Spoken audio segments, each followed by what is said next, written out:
தெலுங்கு சினிமாவுல நான் தாண்டா கிங்கா இருக்கணும். புஷ்பா 2வா அந்த படத்தோட வசூல் என்னடா, இதுக்கு மேல நான் டபுள் மடங்கு வசூல் அள்ளுறேன் அப்படின்ற மாதிரி படத்தோட பட்ஜெட்டையே மிக பெருசா போட்டு டபுளா கலெக்ஷன் அல்ல பிளான் பண்ணியிருக்காரு எஸ் ராஜமௌலி.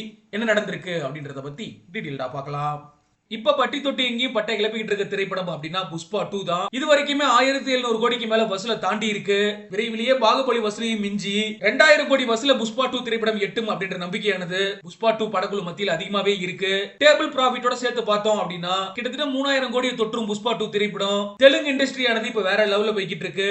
இந்த ஒரு வேலையில தான் இன்னொரு மாபெரும் படைப்பை உருவாக்க தயாராகிட்டு இருக்காரு எஸ் ராஜமௌலி. இப்போதைக்கு அந்த படத்துக்கான ப்ரீ ப்ரொடக்ஷன் வேலைகளை தான் இறங்கி இருக்காராம். நிச்சயமா இந்த படமானது மகாபாரத கதையா இருக்கும் அப்படின்னு சொல்றாங்க. இந்த படத்தை மிகப்பெரிய நடிகர்கள் பட்டாளமே நடிக்கிறதுனாலதான் படத்தோட பட்ஜெட் 1000 கோடி நெருங்குது அப்படின்ற மாதிரியும் சினிமா வட்டாரங்கள் பேசிக்கிட்டு இருக்காங்க. இந்த மகாபாரத கதையில நடிக்கணும் அப்படிங்கிறதுக்காக இந்தியா முழுவதும் இருக்கக்கூடிய மிக முக்கியமான நடிகர்களை தான் தேர்ந்தெடுக்க இருக்காங்க. அப்படி பார்க்கும்போதுதான் கர்ணனா பிரபாஸ் நடிக்க வாய்ப்பு இருக்கு அப்படின்னு சொல்லப்படுது. கிருஷ்ணரா மகேஷ் பாபுவும், தர்மரா அஜய் தேவ்கனும், பீமர் ரோல்ல ஜூனியர் என்டிஆரும், அர்ஜுனா ரோல்ல ராம் சரணும், சகாதேவனா நானியும், நகுலனா சாகித் கபூரும், துச்சோதனா விஜய் சேதுபதியும், திரௌபதியா தீபிகா படுகோனும், துரியோதனா ராணாவும் நடிக்கிறதுக்கான வாய்ப்புகள் இருக்கு அப்படின்னு சொல்லப்படுது. இதை கேட்ட ரசிகர்கள் தான் படத்துக்கு பட்ஜெட் அவ்வளவு கிடையாது, இந்த ஹீரோக்களுக்கு நீங்க கொடுக்கறதுக்கே இந்த அமௌண்ட் சரியா போயிரு, எதை வச்சு படம் எடுப்பீங்க அப்படின்ற மாதிரி கேள்வி எழுப்பிக்கிட்டு இருக்காங்க.